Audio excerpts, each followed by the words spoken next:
पंजाब इस वेले वेख रहे हो तुसीं, मैं हाँ सुरिंदर ढिल्ला। पंजाब इस वेले विच पंजाब दे सारे केसां दी गल करांगे, कौमी आंकड़े दी गल करांगे और पंजाब च कैबिनेट मीटिंग दे विच चीफ सकत्तर वल्लों माफ़ी मंगे जाण तो बाद एक नवीं तरह का दृश्य बन गया, नवीं तरह की सियासी तस्वीर सामने आई है। वो सारे ते गल करांगे और बयान सुनावांगे मंत्रियों के। कुछ मंत्री कह रहे हैं कि माफ़ी मंगी मुख सकत्तर ने, तो एक मंत्री कह रहा है कि माफ़ी मूफी वाली कोई गल नहीं। सो ये बड़ी दिलचस्प स्थिति तस्वीर है जी बन रही है।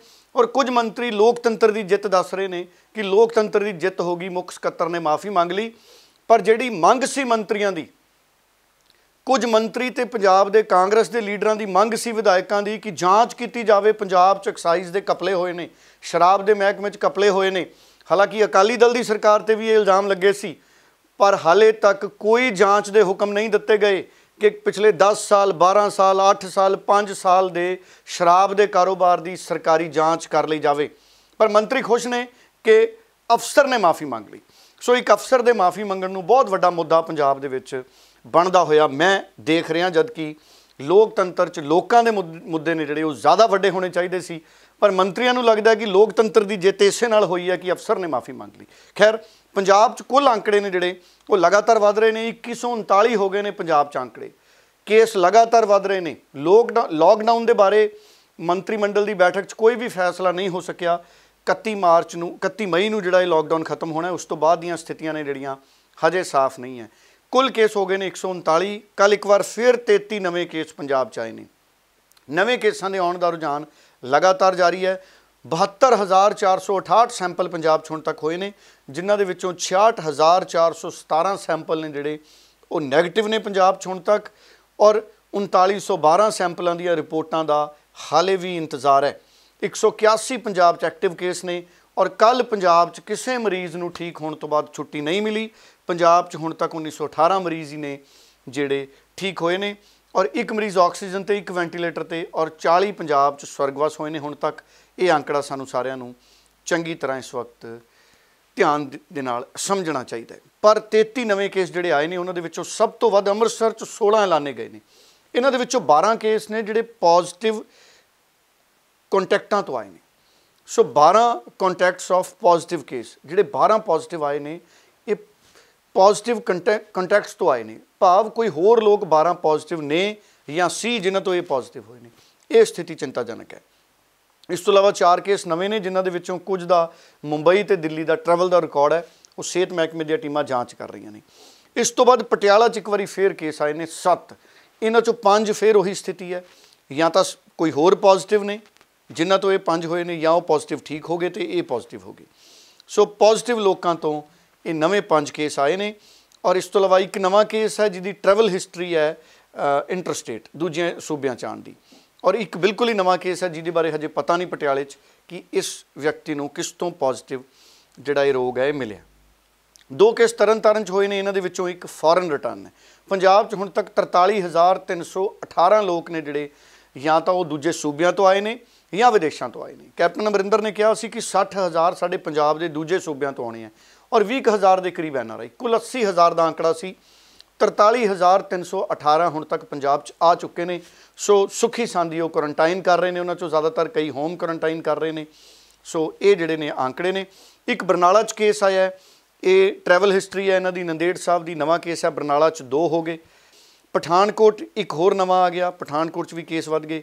गुरदासपुर च एक आ गया, गुरदासपुर च पहला भी केस सीगे, और संगरूर च 2 होर आ गए। और कुल आंकड़ा जिहड़ा मैं वो भी इस वक्त तुहाडे नाल साझा करदा कि पंजाब दीयां स्थितियां की ने। बरनाला च 2 हो गए, एक केस सी बरनाला च पहला। संगरूर च 3 हो गए, संगरूर च 3 केस हो गए, अज दे 2 पाउण नाल एक संगरूर च पहला केस सी। और हुण टोटल पंजाब दे सारे जिलिਆਂ ਦਾ मैं वड्डा आंकड़ा जिहड़ा साझा कर ला। अमृतसर च सब तो ज़्यादा 347 अज तक हो चुके हैं, 44 एक्टिव ने। जलंधर च 230 हो चुके हैं, 28 एक्टिव ने। लुधियाना च 34 एक्टिव ने। तरनतारन च 24 एक्टिव ने। गुरदासपुर च 133 हो चुके हैं, 8 एक्टिव ने। हुशियारपुर च 110 कुल ने, 17 एक्टिव ने। शहीद भगत सिंह नगर दे विच 106 का आंकड़ा कुल सी, पर 4 एक्टिव ने। मोहाली च 1 एक्टिव है। संगरूर च 91 हो चुके हैं, हुण 3 एक्टिव है, नवे 2 भी आए ने कल। ਮੁਕਤਸਰ 'ਚ 66 ਸੀ, 1 ਐਕਟਿਵ ਹੈ। ਫਰੀਦਕੋਟ 'ਚ ਕੁੱਲ 62 ਸੀ ਪਰ ਇੱਕੋ ਐਕਟਿਵ ਹੈ। ਰੋਪੜ 'ਚ ਕੋਈ ਐਕਟਿਵ ਨਹੀਂ, ਮੋਗਾ 'ਚ ਕੋਈ ਐਕਟਿਵ ਨਹੀਂ, ਫਤਿਹਗੜ੍ਹ ਸਾਹਿਬ 0 ਹੈ, ਫਿਰੋਜ਼ਪੁਰ 0 ਹੈ, ਪਠਾਨਕੋਟ ਕੁੱਲ 47 ਤੇ ਪਹੁੰਚ ਗਿਆ ਅੰਕੜਾ, 18 ਐਕਟਿਵ, 28 ਉੱਥੇ ਠੀਕ ਹੋਏ ਨੇ। ਫਾਜ਼ਿਲਕਾ 42 0, ਕੋਈ ਐਕਟਿਵ ਨਹੀਂ। ਬਠਿੰਡਾ 'ਚ 42, ਇੱਕੋ ਐਕਟਿਵ ਹੈ ਬਠਿੰਡਾ 'ਚ। ਔਰ ਕਪੂਰਥਲਾ 'ਚ 3 ਐਕਟਿਵ ਨੇ, ਕੁੱਲ ਉੱਥੇ 36 ਹੋਏ ਨੇ। ਮਾਨਸਾ 'ਚ 32 ਹੋਏ ਨੇ, 0 ਹੈ, ਮਾਨਸਾ 'ਚ ਕੋਈ ਕੇਸ ਨਹੀਂ। ਬਰਨਾਲਾ 'ਚ 23 ਸੀ, ਹੁਣ 2 ਐਕਟਿਵ ਹੈ। ਸੋ ਬਰਨਾਲਾ ਦੇ ਵਿੱਚ ਵੀ ਕੇਸ ਨੇ ਜਿਹੜੇ ਉਹ ਲਗਾਤਾਰ ਇੱਕ ਇੱਕ ਕਰਕੇ ਠੀਕ ਹੋਏ, ਪਰ ਹੁਣ ਇੱਕਾ ਦੁੱਕਾ ਕੇਸ ਨਵੇਂ ਆਏ ਨੇ। ਉਹ ਟੋਟਲ 2139 ਨੇ। 181 ਹੁਣ ਤੱਕ ਪੰਜਾਬ ਦੇ ਵਿੱਚ ਉਪਚਾਰ ਅਧੀਨ ਨੇ, ਜਿਹੜੇ ਦਾਖਲ ਨੇ ਹਸਪਤਾਲਾਂ 'ਚ। 1918 ਹੁਣ ਤੱਕ ਠੀਕ ਹੋਏ ਨੇ, 40 ਸਵਰਗਵਾਸ ਹੋਏ ਨੇ। ਇਹ ਪੰਜਾਬ ਦਾ ਜਿਹੜਾ ਹੈ ਬਿਲਕੁਲ ਤਾਜ਼ਾ ਅੰਕੜਾ ਹੈ। ਔਰ ਹੁਣ ਕੌਮੀ ਅੰਕੜਿਆਂ ਦੀ ਗੱਲ ਕਰ ਲਈਏ, ਪੂਰੇ ਮੁਲਕ ਦੇ ਵਿੱਚ ਹੁਣ ਤੱਕ 32,42,160 ਸੈਂਪਲ ਨੇ ਜਿਹੜੇ ਉਹ ਲਏ ਜਾ ਚੁੱਕੇ ਨੇ। ਔਰ ਮੁਲਕ ਦੇ ਵਿੱਚ ਸਾਨੂੰ ਪਤਾ ਹੈ 1,51,767 ਤੋਂ ਕੁਝ ਜ਼ਿਆਦਾ ਕੇਸ ਹੋ ਚੁੱਕੇ ਨੇ। ਔਰ 64,426 ਸਾਡੇ ਮੁਲਕ 'ਚ ਠੀਕ ਹੋਏ ਨੇ। ਰਿਕਵਰੀ ਰੇਟ ਮੁਲਕ ਦਾ ਵੱਧ ਗਿਆ ਹੈ, 42.4% ਤੇ ਰਿਕਵਰੀ ਰੇਟ ਹੈ ਜਿਹੜਾ ਮੁਲਕ ਦਾ ਆ ਗਿਆ। ਔਰ 64,426 ਮੁਲਕ ਦੇ ਵਿੱਚ ਠੀਕ ਹੋਏ ਨੇ। 4,337 ਸਵਰਗਵਾਸ ਹੋਏ ਨੇ ਸਾਡੇ ਮੁਲਕ ਦੇ ਵਿੱਚ। ਔਰ ਐਕਟਿਵ ਕੇਸ ਨੇ ਜਿਹੜੇ 83,000 ਤੋਂ ਪਾਰ ਨੇ, 83,000 ਤੋਂ ਪਾਰ ਨੇ ਸਾਡੇ ਮੁਲਕ 'ਚ। ਔਰ ਜਿਹੜੇ ਵੱਡੇ ਸਾਡੇ ਸੂਬੇ ਨੇ, ਮੈਂ ਉਹਨਾਂ ਦਾ ਅੰਕੜਾ ਵੀ ਦੱਸਦਾ। ਮਹਾਰਾਸ਼ਟਰ 'ਚ ਸਭ ਤੋਂ ਜ਼ਿਆਦਾ ਨੇ, 54,758 ਤੋਂ ਜ਼ਿਆਦਾ ਕੇਸ ਹੋ ਗਏ ਨੇ। 16,954 ਤੋਂ ਵੱਧ ਕੁਝ ਠੀਕ ਹੋਏ ਨੇ। ਔਰ 1792 ਸਿਰਫ ਮਹਾਰਾਸ਼ਟਰ 'ਚ 1792 ਮਰੀਜ਼ ਨੇ ਜਿਹੜੇ ਸਵਰਗਵਾਸ ਹੋਏ ਨੇ। ਔਰ 36,000 ਤੋਂ ਜ਼ਿਆਦਾ ਹਜੇ ਐਕਟਿਵ ਨੇ ਮਹਾਰਾਸ਼ਟਰ 'ਚ। 5 ਜਿਹੜੇ ਵੱਡੇ ਸੂਬੇ ਨੇ, ਨੰਬਰ 1 ਤੇ ਮਹਾਰਾਸ਼ਟਰ 55,000 ਦੇ ਕਰੀਬ ਪਹੁੰਚ ਗਿਆ। ਔਰ ਤਮਿਲਨਾਡੂ ਦੂਜੇ ਨੰਬਰ 'ਤੇ ਹੈ, ਉਹ 17,728 ਤੋਂ ਕੁਝ ਜ਼ਿਆਦਾ। ਸੋ ਫਰਕ ਲਗਭਗ ਬਹੁਤ ਵੱਡਾ ਹੈ। ਤਮਿਲਨਾਡੂ 'ਚ 17,728 ਔਰ ਐਕਟਿਵ ਕੇਸ ਉੱਥੇ ਵੀ 8,259 ਨੇ, 9,334 ਉੱਥੇ ਠੀਕ ਹੋਏ ਨੇ। ਗੁਜਰਾਤ 'ਚ 14,000 ਨੇ। ਸੋ ਮਹਾਰਾਸ਼ਟਰ 'ਚ 54,700 ਕੁਝ, ਤਮਿਲਨਾਡੂ 'ਚ 17,728, ਗੁਜਰਾਤ 'ਚ 14,821, ਉਸ ਤੋਂ ਬਾਅਦ ਦਿੱਲੀ ਹੈ 14,465 ਔਰ ਫਿਰ ਰਾਜਸਥਾਨ ਹੈ 7,536 ਤੇ ਫਿਰ ਮੱਧ ਪ੍ਰਦੇਸ਼ ਹੈ 7,024 ਔਰ ਫਿਰ ਉੱਤਰ ਪ੍ਰਦੇਸ਼ ਹੈ 6,000 ਤੋਂ ਜ਼ਿਆਦਾ, ਵੈਸਟ ਬੰਗਾਲ 4,000 ਤੋਂ ਜ਼ਿਆਦਾ ਔਰ ਆਂਧਰਾ ਪ੍ਰਦੇਸ਼ 3,000 ਤੋਂ ਜ਼ਿਆਦਾ ਹੈ, ਬਿਹਾਰ 2,000 ਤੋਂ ਜ਼ਿਆਦਾ ਹੈ, ਕਰਨਾਟਕਾ 2,000 ਤੋਂ ਜ਼ਿਆਦਾ ਤੇ ਪੰਜਾਬ 2,000 ਤੋਂ ਜ਼ਿਆਦਾ ਹੈ। ਔਰ ਤੇਲੰਗਾਨਾ ਫਿਰ 2,000 ਤੋਂ ਘੱਟ ਵਾਲੇ ਸੂਬੇ ਨੇ। ਤੇਲੰਗਾਨਾ 2,000 ਤੋਂ ਘੱਟ ਹੈ 1991, ਜੰਮੂ ਕਸ਼ਮੀਰ ਘੱਟ ਹੈ, ਉੜੀਸਾ, ਹਰਿਆਣਾ, ਕੇਰਲਾ, ਅਸਾਮ, ਝਾਰਖੰਡ, ਛੱਤੀਸਗੜ੍ਹ, ਚੰਡੀਗੜ੍ਹ, ਹਿਮਾਚਲ ਪ੍ਰਦੇਸ਼, ਤ੍ਰਿਪੁਰਾ, ਗੋਆ, ਇਹ ਸਾਰੇ ਘੱਟ ਨੇ। ਚੰਡੀਗੜ੍ਹ 266 ਤੋਂ ਜ਼ਿਆਦਾ ਕੇਸ ਨੇ ਜਿਹੜੇ ਪੋਜ਼ਿਟਿਵ ਉਹ ਦੱਸੇ ਜਾ ਰਹੇ ਨੇ। ਇਹ ਸਾਰੇ ਵੱਡੇ ਵੱਡੇ ਕੌਮੀ ਅੰਕੜੇ ਸੀ। ਹੁਣ ਪੰਜਾਬ ਵਾਲੇ ਪਾਸੇ ਇੱਕ ਵਾਰੀ ਫੇਰ ਆਉਂਦੇ ਹਾਂ। ਪੰਜਾਬ ਦੇ ਮੰਤਰੀ ਮੰਡਲ ਦੀ ਬਹੁਤ ਅਹਿਮ ਬੈਠਕ ਹੋਈ। ਹਾਲਾਂਕਿ ਲਾਕਡਾਊਨ ਬਾਰੇ ਕੋਈ ਖਾਸ ਐਲਾਨ ਨਹੀਂ ਕੀਤਾ ਗਿਆ, ਲਾਕਡਾਊਨ 'ਤੇ ਕੋਈ ਫੈਸਲਾ ਨਹੀਂ ਦੱਸਿਆ ਗਿਆ ਕਿ 31 ਮਈ ਤੋਂ ਬਾਅਦ ਕੀ ਹੋਏਗਾ। ਮਨਪ੍ਰੀਤ ਬਾਦਲ ਨੇ ਉਰਦੂ 'ਚ ਸ਼ਾਇਰੀ ਵੀ ਕੀਤੀ ਜਦੋਂ ਪੱਤਰਕਾਰਾਂ ਨਾਲ ਗੱਲਬਾਤ ਕਰ ਰਹੇ ਸਨ।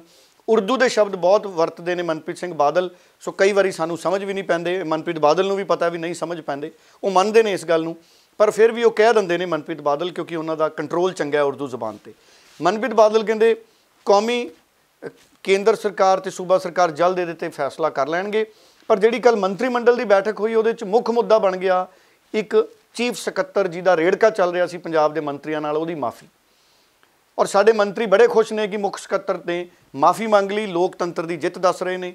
ਮਨਪ੍ਰੀਤ ਬਾਦਲ ਨੂੰ ਸਾਰੀਆਂ ਮਾਫੀਆਂ ਯਾਦ ਹੈ ਚੀਫ ਸਕੱਤਰ ਦੀਆਂ। ਮਨਪ੍ਰੀਤ ਬਾਦਲ ਕਹਿੰਦੇ ਉਹ 3 ਵਾਰ ਹੁਣ ਤੱਕ ਉਹਨਾਂ ਨੇ ਮਾਫੀ ਮੰਗੀ ਹੈ ਔਰ ਤੀਜੀ ਵਾਰੀ ਕੱਲ੍ਹ ਮੰਤਰੀ ਮੰਡਲ ਦੀ ਬੈਠਕ 'ਚ ਮਾਫੀ ਮੰਗੀ ਮੁੱਖ ਸਕੱਤਰ ਨੇ।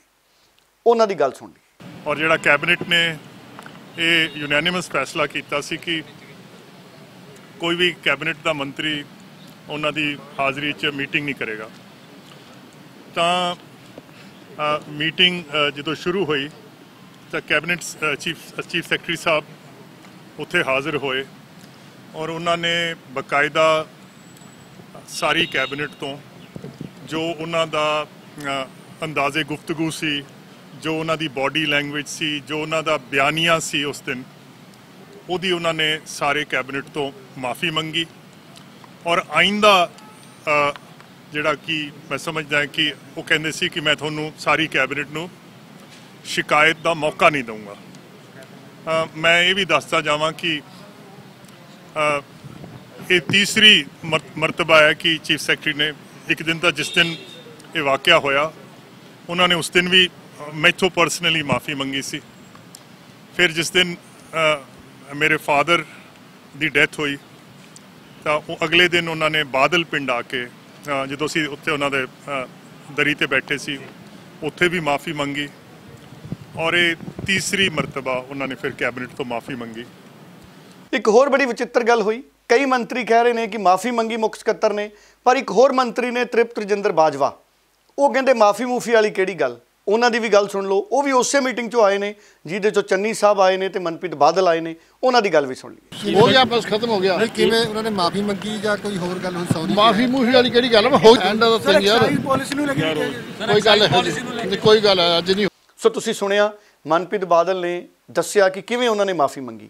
ਹੁਣ ਮਨਪ੍ਰੀਤ ਬਾਦਲ ਅੱਗੇ ਦੀ ਗੱਲ ਵੀ ਕਰ ਰਹੇ ਨੇ ਕਿ ਇਹ ਪਹਿਲੀ ਵਾਰ ਨਹੀਂ ਹੋਇਆ ਜਦੋਂ ਰੇੜਕਾ ਬਣਿਆ ਚੁਣੇ ਹੋਏ ਨੁਮਾਇੰਦਿਆਂ ਤੇ ਅਫਸਰਾਂ 'ਚ, ਇਹ ਅੱਗੇ ਵੀ ਹੁੰਦਾ ਰਹਿਣਾ ਹੈ। ਉਹ ਕਹਿੰਦੇ ਇਹ ਵਰਤਾਰਾ ਪਿਛਲੇ ਕਾਫੀ ਸਮੇਂ ਤੋਂ ਚੱਲ ਰਿਹਾ ਪਰ ਇਹ ਹੋਣਾ ਨਹੀਂ ਚਾਹੀਦਾ। ਮਨਪ੍ਰੀਤ ਬਾਦਲ ਨੇ ਬੜੇ ਤਰੀਕੇ ਨਾਲ ਇਹ ਸਾਰੀ ਗੱਲ ਵੀ ਦੱਸੀ ਹੈ, ਇਹ ਸੁਣਨੀ ਬੜੀ ਜ਼ਰੂਰੀ ਹੈ, ਇਹ ਵੀ ਤੁਸੀਂ ਸੁਣੋ। ਅੱਜ ਜਿਹੜਾ ਇਹ ਚੈਪਟਰ ਜਿਹੜਾ ਖਤਮ ਹੋ ਚੁੱਕਿਆ, ਪਰ ਮੈਂ ਤੁਹਾਡੇ ਰਾਹੀਂ ਇੰਨਾ ਕੁ ਜ਼ਰੂਰ ਕਹਿਣਾ ਚਾਹੁੰਦਾ ਹਾਂ ਕਿ ਇਹ ਪਹਿਲੀ ਮਰਤਬਾ ਨਹੀਂ ਹੋਇਆ ਕਿ ਅਫਸਰਸ਼ਾਹੀ ਦਾ ਤੇ ਜਿਹੜੇ ਲੋਕਾਂ ਦੇ ਨੁਮਾਇੰਦੇ ਹੈ ਉਹਨਾਂ 'ਚ ਕੋਈ ਵਾਦ ਵਿਵਾਦ ਜਾਂ ਇਖਤਲਾਫਾਤ ਹੋਇਆ ਔਰ ਇਹ ਅਖੀਰਲੀ ਵਾਰੀ ਨਹੀਂ ਹੈ ਕਿ ਇਹ ਜਿਹੜਾ ਹੈ ਵਾਦ ਵਿਵਾਦ ਹੋਇਆ ਔਰ ਇਹ ਜਿਹੜਾ ਤਜ਼ਾਦ ਪੈਦਾ ਕਿਵੇਂ ਹੁੰਦਾ ਹੈ ਜਾਂ ਕਿੱਥੋਂ ਹੁੰਦਾ ਹੈ, ਉਹ ਪੈਦਾ ਇਸ ਕਰਕੇ ਹੁੰਦਾ ਹੈ ਕਿ ਜਿਹੜੇ ਅਫਸਰ ਹੈ ਇਹਨਾਂ ਦੀ ਜਿਹੜੀ ਮੁਲਾਜ਼ਮਤ ਦੀ ਮੁੱਦਤ ਹੈ ਉਹ 35 ਸਾਲ ਹੁੰਦੀ ਹੈ, ਜਿਹੜੇ MLA ਹੁੰਦੇ ਹੈ ਉਹਨਾਂ ਦੀ ਮੁਲਾਜ਼ਮਤ ਦੀ ਮੁੱਦਤ 5 ਸਾਲ ਹੁੰਦੀ ਹੈ। MLA ਤੇ ਮੰਤਰੀ ਕਾਲੇ ਹੁੰਦੇ ਹੈ ਕਿ ਅਸੀਂ 5 ਸਾਲ ਬਾਅਦ ਅਸੀਂ ਲੋਕਾਂ ਦੀ ਕਚਹਿਰੀ 'ਚ ਜਾ ਕੇ ਅਸੀਂ ਆਪਣਾ ਜਵਾਬ ਦੇ ਦੇਣਾ। ਸੋ ਜਿਹੜਾ 5 ਸਾਲ ਜਿਹਨੇ 5 ਸਾਲ ਵਾਸਤੇ ਰਹਿਣਾ ਉਹਦੇ ਪੈਰ ਮੱਚਦੇ ਹੁੰਦੇ ਆ ਕਿ ਅਸੀਂ ਜਲਦੀ ਤੋਂ ਜਲਦੀ ਅਸੀਂ ਆਪਣੇ ਹਲਕੇ ਦੀ ਪੰਜਾਬ ਦੀ ਕੋਈ ਨਾ ਕੋਈ ਡਿਵੈਲਪਮੈਂਟ ਕਰਾਈਏ। ਜਿਨ੍ਹਾਂ ਨੇ 35 ਸਾਲ ਰਹਿਣਾ ਹੁੰਦਾ ਹੈ ਉਹਨਾਂ ਦੀ ਚਾਲ ਤੇ 5 ਸਾਲ ਵਾਲਿਆਂ ਦੀ ਚਾਲ ਕਈ ਵਾਰੀ ਨਹੀਂ ਮਿਲਦੀ ਔਰ ਇਸ ਵਜ੍ਹਾ ਨਾਲ ਇਹ ਤਜ਼ਾਦ ਹੁੰਦਾ ਹੈ। ਬਹਰਹਾਲ ਇਹ ਜਿਹੜਾ ਚੈਪਟਰ ਹੈ ਮੈਂ ਸਮਝਦਾ ਹਾਂ ਕਿ ਅੱਜ ਚੀਫ ਸੈਕਟਰੀ ਸਾਹਿਬ ਨੇ ਮਾफ़ੀ ਮੰਗ ਕੇ ਇੱਕ ਗੱਲ ਤਾਂ ਵਾਜ਼ੇ ਹੈ ਕਿ ਲੋਕਤੰਤਰ ਦੀ ਜਿੱਤ ਹੋਈ ਹੈ। ਲੋਕਤੰਤਰ ਦੇ ਵਿੱਚ ਜਿਹੜੇ ਲੋਕਾਂ ਦੇ ਨੁਮਾਇੰਦੇ ਹੈ ਉਹਨਾਂ ਦੀ ਅਹਿਮੀਅਤ ਜਿਹੜੀ ਹੈ ਉਹ ਬਿਊਰੋਕ੍ਰੇਸੀ ਨਾਲੋਂ ਜ਼ਿਆਦਾ ਹੈ ਔਰ ਉਹਨਾਂ ਦਾ ਜਿਹੜੀ ਪੋਜੀਸ਼ਨ ਹੈ ਜਾਂ ਉਹਨਾਂ ਦੀ ਗੱਲਬਾਤ ਜਿਹੜੀ ਹੈ ਉਹਨੂੰ ਤਰਜੀਹ ਜਿਹੜੀ ਹੈ ਦੇਣੀ ਜ਼ਰੂਰੀ ਹੈ। ਹੁਣ ਚਰਨਜੀਤ ਚੰਨੀ ਉਹਨਾਂ ਦੀ ਗੱਲ ਸੁਣਦੇ ਹਾਂ। ਚਰਨਜੀਤ ਚੰਨੀ ਵੀ ਕੈਬਨਿਟ ਮੰਤਰੀ ਨੇ, ਉਹ ਕਹਿੰਦੇ ਮੇਰੀ ਈਗੋ ਨਹੀਂ ਸੀ, ਕੋਈ ਈਗੋ ਨਹੀਂ ਸਾਡੀ ਹੈਗੀ, ਪਰ ਇਹ ਲੋਕਤੰਤਰ ਦੀ ਜਿੱਤ ਹੋਈ ਹੈ, ਮਾਨ ਸਨਮਾਨ ਹੋਣਾ ਚਾਹੀਦਾ ਹੈ, ਅਫਸਰਸ਼ਾਹੀ ਨੌਕਰਸ਼ਾਹੀ ਹੈ ਜਿਹੜੀ ਉਹਨੂੰ ਇੱਜ਼ਤ ਦੇਣੀ ਚਾਹੀਦੀ ਹੈ ਸਾਰੇ ਚੁਣੇ ਹੋਏ ਨੁਮਾਇੰਦਿਆਂ ਨੂੰ। ਗੱਲ ਬਿਲਕੁਲ ਸਹੀ ਹੈ, ਇਹ ਹੋਣਾ ਵੀ ਚਾਹੀਦਾ ਹੈ, ਪਰ ਇਹਦਾ ਤਰੀਕਾ ਦੋਵਾਂ ਧਿਰਾਂ ਨੂੰ ਬਹਿ ਕੇ ਕੱਢਣਾ ਚਾਹੀਦਾ। ਦੂਸਰਾ, ਮੰਤਰੀ ਬੜੇ ਖੁਸ਼ ਨੇ ਕਿ ਮਾफ़ੀ ਮੰਗ ਲਈ ਇੱਕ ਮੁੱਖ ਸਕੱਤਰ ਪੱਧਰ ਦੇ ਅਧਿਕਾਰੀ ਨੇ, ਪਰ ਕੀ ਇਹ ਪੰਜਾਬ ਦਾ ਸਭ ਤੋਂ ਵੱਡਾ ਮੁੱਦਾ ਸੀ? ਵੱਡਾ ਮੁੱਦਾ ਕੀ ਸੀ? ਸਾਰੇ ਮੰਤਰੀ ਮੰਗ ਕਰ ਰਹੇ ਸੀ, MLA ਮੰਗ ਕਰ ਰਹੇ ਸੀ, ਕਈ ਸਾਰੇ ਮੰਤਰੀ ਨਹੀਂ ਕਈ ਮੰਤਰੀ ਮੰਗ ਕਰ ਰਹੇ ਸੀ ਕਿ ਪੰਜਾਬ 'ਚ ਸ਼ਰਾਬ ਕਾਰੋਬਾਰ ਦੀ ਜਾਂਚ ਹੋਵੇ। ਮੰਤਰੀ ਮੰਡਲ ਦੀ ਬੈਠਕ ਤੋਂ ਬਾਅਦ ਕਿਸੇ ਮੰਤਰੀ ਨੇ ਨਹੀਂ ਦੱਸਿਆ ਕਿ ਕੀ ਪੰਜਾਬ 'ਚ ਹੁਣ ਸ਼ਰਾਬ ਕਾਰੋਬਾਰ ਦੀ ਜਾਂਚ ਹੋਏਗੀ। ਸਿਰਫ ਇੰਨੀ ਗੱਲ 'ਚ ਖੁਸ਼ ਨੇ ਕਿ ਇੱਕ ਅਫਸਰ ਨੇ ਮਾफ़ੀ ਮੰਗ ਲਈ। ਚਰਨਜੀਤ ਚੰਨੀ ਉਹਨਾਂ ਦੀ ਗੱਲ ਵੀ ਸੁਣ ਲਈ। ਇਸ ਤਰ੍ਹਾਂ ਕਿ ਮੇਨ ਜਿਹੜੀ ਗੱਲ ਹੈ ਉਹ ਮੇਰੇ ਨਾਲ ਹੋਈ ਸੀ, ਲੇਕਿਨ ਇਹ ਕੋਈ ਈਗੋ ਕਲੈਸ਼ ਨਹੀਂ ਹੈ, ਮੇਰੀ ਕੋਈ ਜਾਤੀ ਰੰਜਿਸ਼ ਨਹੀਂ ਹੈ। ਲੜਾਈ ਹੈਗੀ ਹੈ ਲੋਕਤੰਤਰ ਦੇ ਵਿੱਚ ਲੋਕ ਨੁਮਾਇੰਦਿਆਂ ਦੀ ਕਿਆ ਸਥਿਤੀ ਹੈ, ਨੌਕਰਸ਼ਾਹੀ ਬਿਊਰੋਕ੍ਰੇਸੀ ਨੇ ਕਿਸ ਤਰੀਕੇ ਦੇ ਨਾਲ ਕੰਮ ਕਰਨਾ ਹੈ। ਪੰਚ ਸਰਪੰਚ ਆਮ ਨਾਗਰਿਕ ਉਹਦਾ ਸਰਕਾਰੇ ਦਰਬਾਰੇ ਸਤਿਕਾਰ ਹੋਣਾ ਚਾਹੀਦਾ। ਜ਼ਿਲ੍ਹਾ ਪਰਿਸ਼ਦ ਮੈਂਬਰ, ਬਲਾਕ ਸੰਮਤੀ ਮੈਂਬਰ, MLA ਇਹਨਾਂ ਦਾ ਅਫਸਰ ਸਤਿਕਾਰ ਕਰਨ ਕਿਉਂਕਿ ਲੋਕਾਂ ਦੇ ਚੁਣੇ ਹੋਏ ਨੁਮਾਇੰਦੇ ਹੈ। ਜਿਹੜਾ ਸਾਡਾ ਆਮ ਬੰਦਾ ਪਟਵਾਰੀ ਕੋਲ ਜਾਂਦਾ ਹੈ ਉਹਨੂੰ ਸਤਿਕਾਰ ਮਿਲੇ, ਇਹ ਲੜਾਈ ਹੈ। ਇਹ ਲੜਾਈ ਬੜੀ ਦੇਰ ਤੋਂ ਚੱਲੀ ਆ ਰਹੀ ਹੈ, ਲੇਕਿਨ ਅੱਜ ਇੱਕ ਇਤਿਹਾਸਕ ਗੱਲ ਹੋਈ ਹੈ ਕਿ ਅਫਸਰਸ਼ਾਹੀ ਨੇ ਲੋਕਾਂ ਨੂੰ ਲੋਕਤੰਤਰ ਨੂੰ ਮੰਨਿਆ ਤੇ ਲੋਕਤੰਤਰ ਦੀ ਇਹਦੇ ਵਿੱਚ ਜਿੱਤ ਹੈ। ਲੇਕਿਨ ਇਹਦੇ ਨਾਲ ਇਹ ਹੈ ਕਿ ਆਪਸ ਦੇ ਵਿੱਚ ਇੱਕ ਅੱਛਾ ਮਾਹੌਲ ਬਣਿਆ ਹੈ। ਮੁੱਖ ਮੰਤਰੀ ਦਾ ਮੈਂ ਧੰਨਵਾਦ ਕਰਨਾ ਚਾਹੁੰਦਾ ਹਾਂ। ਹੁਣ ਅਮਨ ਅਰੋੜਾ ਆਮ ਆਦਮੀ ਪਾਰਟੀ ਦੇ ਆਗੂ ਨੇ, ਉਹਨਾਂ ਨੇ ਮੰਤਰੀ ਮੰਡਲ ਦੀ ਜਦੋਂ ਮੀਟਿੰਗ ਦੀ ਗੱਲ ਸੁਣੀ ਉਹਨਾਂ ਨੇ ਵੀ ਰਿਐਕਸ਼ਨ ਦਿੱਤਾ। ਉਹ ਕਹਿੰਦੇ ਬਹੁਤ ਸਵਾਗਤ ਹੈ ਅਗਰ ਤੁਹਾਡਾ ਰੇੜਕਾ ਮੁੱਕ ਗਿਆ, ਪਰ ਤੁਹਾਡੀਆਂ ਅਸਲ ਮੰਗਾਂ ਕਿੱਥੇ ਖੜ ਗਈਆਂ? ਤੁਸੀਂ ਤਾਂ ਸ਼ਰਾਬ ਕਾਰੋਬਾਰ ਦੀ ਜਾਂਚ ਮੰਗ ਰਹੇ ਸੀ, ਕਾਂਗਰਸ ਦੇ ਰਾਜ 'ਚ ਜਾਂਚ ਮੰਗ ਰਹੇ ਸੀ, ਅਕਾਲੀ ਦਲ ਦੇ ਰਾਜ 'ਚ ਜਾਂਚ ਮੰਗ ਰਹੇ ਸੀ। ਗੱਲ ਬਣਦਾ ਵੀ ਹੈ, ਵਿਰੋਧੀ ਧਿਰ ਦਾ ਸਵਾਲ ਜਾਇਜ਼ ਹੈ। ਪੰਜਾਬ ਦੇ ਮੰਤਰੀਆਂ ਨੂੰ ਇੱਕ ਵਾਰੀ ਦੱਸ ਜ਼ਰੂਰ ਦੇਣਾ ਚਾਹੀਦਾ ਹੈ ਕਿ ਕੀ ਹੁਣ ਜਾਂਚ ਹੋਣੀ ਚਾਹੀਦੀ ਹੈ ਜਾਂ ਹੁਣ ਸਾਰਾ ਕੁਝ ਠੀਕ ਹੋ ਗਿਆ, ਪੰਜਾਬ 'ਚ ਕੋਈ ਘੁਟਾਲਾ ਨਹੀਂ ਹੋਇਆ। देखो, मैं मनप्रीत बादल जी का, चरणजीत चन्नी जी का, सारे वजीरां का, चीफ सैकटरी करण अवतार जी का बहुत सत्कार करदा। मैं मनप्रीत जी की इस गल दे नाल भी सहमत हाँ कि जे कोई 3 वारी माफ़ी मंगे तो उन्होंने माफ़ कर देना चाहिए। हौमे हंकार बहुत माड़ी चीज़ है तो दूर दूर तक के बंदे दे नेड़े नहीं होनी चाहिए हैगी। और इस विवाद का सुलझना मैं समझदा कि पंजाब दे लई चंगी गल है, सुलझना चाहिए सी, होना ही नहीं चाहिए सीगा। सुलझ गया, अज चंगी गल है। तो कैप्टन अमरिंदर सिंह जी नूं मुबारकबाद दूंगा कि उन्होंने लंच डिप्लोमेसीज काम आ गई तो यह अज रेड़ के जिहड़ा वो मुक गया। पर अज गल उही सिद्ध हो गई है जिहड़ी असीं लंबे समय तो कहते आ रहे हैं कि यह झगड़ा जिहड़ा यह हौमे दे, यह आपदी हठ दा, ये अपनी जिद दा, अड़ी दा। ये कोई पंजाब दे 600 करोड़ के मालीए के नुकसान का नहीं, ये कोई शराब के माफिए का नहीं, ये कोई एक्साइज पॉलिसी का नहीं हैगा। जिहड़ा ये ड्रामा किया गया सीगा, ड्रामा बनाया गया सीगा, ये सिर्फ और सिर्फ आपदी हौमे पकाउण दे लई कीता गया सीगा। अज मसला मुक गया, चंगी गल है, असीं इसदा स्वागत करते हैं। पर वो विधायक, वो मंत्री जिहड़े ये गल कह रहे सीगे कि 600 करोड़ का, असीं तां कहने आ कि पिछले लंबे समय तो, पिछली अकाली दल भाजपा की सरकार तो लेके हुण तक हर साल घट्टो घट्ट 5-7 हज़ार करोड़ रुपए का शराब का माफिया है वो पंजाब दे खजाने नूं चूना लाउंदा। पर जे 600 करोड़ की इन्हां दी गल ही वड्डी कर लीए ते अज वो मंत्री और MLA जिहड़े कह रहे सीगे कि एक्साइज, गलत एक्साइज पॉलिसी की वजह करके पंजाब नूं 600 करोड़ का नुकसान हो गया। वो 600 करोड़ के नुकसान की हुण जिम्मेवारी किहदी बनदी है, उहदी जवाबदेही कौन फिक्स करूगा? कि अज कैप्टन अमरिंदर सिंह ते पूरी दी पूरी कैबिनेट अज यह एक्सप्लेन करेगी, पंजाब के लोगों को दसेगी कि वो 600 करोड़ जिहड़ा इन्हां दे मंत्री और MLA नहीं कहा वो कदों तक पंजाब के खजाने च दोबारा जमा करा दिता जाएगा। सो अज जिथे इस गल का असीं स्वागत करते हैं कि रेड़का जिहड़ा कि पंजाब के इन्हां मौजूदा हालातों के हित दे विच नहीं सीगा, मुक गया, चंगी गल है। पर मसला है हौमे दा, ये अड़ी दा सी, यह अपने आप नूं वन अपमैनशिप दा सीगा, ना कि पंजाब के मालीए दा, पंजाब के माफिया नूं खत्म करन दा सीगा। ये अज इस गल तो स्पष्ट और सिद्ध हो जाता है, जिस तो कांग्रेस पार्टी का, पूरी वजारत का, कैप्टन अमरिंदर सिंह की सरकार का चेहरा जिहड़ा वो नंगा हो जाता है कि इन्हां नूं पंजाब के खजाने नाल, पंजाब के मालीए नाल कोई रत्ती भर भी इन्हां दा इंटरस्ट उहदे च नहीं हैगा ते सिर्फ और सिर्फ अपनी वन अपमैनशिप दे विच लगे हुए हैं। मनप्रीत बादल जदों पत्रकारां नाल गलबात कर रहे सी, मनप्रीत बादल नूं सारियां माफियां याद सी जिहड़े मुख सकत्तर सी उन्हां दियां। पर मनप्रीत बादल नूं जदों ये पुछया गया कि होर किहड़े फैसले होए ने मंत्रिमंडल की बैठक च, तुसीं सुन लो मनप्रीत बादल का जवाब। मनप्रीत बादल जी कहते कि प्रैस नोट आ जाऊगा, मेरे हत्थां दे ਉਂਗਲਾਂ ਦੇ पोटियां ते याद नहीं कि होर किहड़ा एजेंडा सी। पर माफ़ी याद सी, एजेंडा नहीं सी याद। असल च एजेंडा काफ़ी ज़्यादा लिखिया होना है, माफ़ी एजेंडे का सिर्फ एक पैरा या एक लाइन होएगी। गल सुन लीए मनप्रीत बादल की, लॉकडाउन बारे भी उन्होंने गल की। कैबिनेट के जिहड़े बकाया मसले है उन्हां दा प्रैस नोट तुहानूं पहुंच जाएगा। मैनू क्योंकि काफ़ी लंबा एजेंडा सी, मैनू ਉਂਗਲਾਂ ਦੇ पोटियां ते याद नहीं। सर लॉकडाउन के बारे च अजे तक कोई हतमी फैसला, फाइनल फैसला तो नहीं होया है। और अगले 1-2 दिनों च CM साहब और सारे स्टेट्स और उस सारे स्टेट्स ते गवर्नमेंट ऑफ इंडिया की मुशावरत नाल कोशिश ये होएगी, क्योंकि जिहड़ा वड्डा फिक्र है कि जिहड़ा कारोबार है, जिहड़ा वपार है, ਉਹਦੇ खत्म होने नाल लोकां दीयां जिंदगियां ते लोकां दे जिहड़े लाइवलीहुड है ਉਹਦਾ बहुत वड्डा असर जा रहा है। और कारोबार ते वपार जिहड़ा ਜਦੋਂ ਤਾਈਂ नहीं चलेगा उदों ताईं पंजाब जिहड़ा है खुशहाली ते तरक्की दी अगली पौड़ी ते नहीं चढ़ सकदा। सो पंजाब इस वेले विच फिलहाल इन्ना ही। आस करांगे कि अफसरशाही ते चुने हुए नुमाइंदे मिल जुल के काम करन और दोवें इस गल की जिम्मेदारी चक्कण कि पंजाब च करप्शन नहीं होण देनी, घुटाले नहीं होण देने। शराब जे वेचनी है तो ईमानदारी नाल विके, उहदा मालिया सूबे के खाते च आवे।